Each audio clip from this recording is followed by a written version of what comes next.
మీకు ఈ వీడియో నచ్చినట్లయితే వీడియో క్లిక్ చేసి ఛానల్ని సబ్స్క్రైబ్ చేసుకోండి.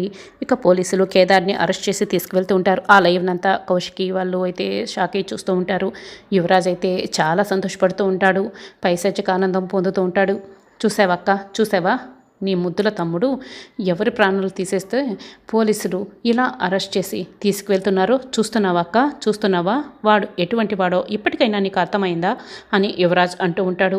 అప్పుడే జగదాత్రి వాళ్ళమ్మ ఎవరి ప్రాణాలు తీసి నేరస్తురాలయ్యింది. ఇప్పుడు జగదాత్రి భర్త కూడా ఎవరి ప్రాణాలు తీసి నేరస్తుడిగా ఎలా అరెస్ట్ అయ్యి జైలుకి వెళ్తున్నాడు అని నిషి అంటూ ఉంటుంది. అప్పుడే ధాత్రి గుమ్మం దగ్గర నిలబడి, నిషిక ఏంటి అలా మాట్లాడుతున్నావు, కేదార్ ప్రాణాలు తీశాడని నువ్వు చూసావా అని అడుగుతూ ఉంటుంది.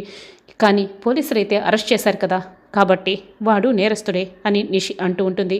అలా మాట్లాడుకు నిషిక, కేదార్ ఏ తప్పు చేయలేదు అని ధాత్రి అంటుంది. అలా చేయలేదని నువ్వు నిరూపించగలవా అని నిషి అంటూ ఉంటుంది.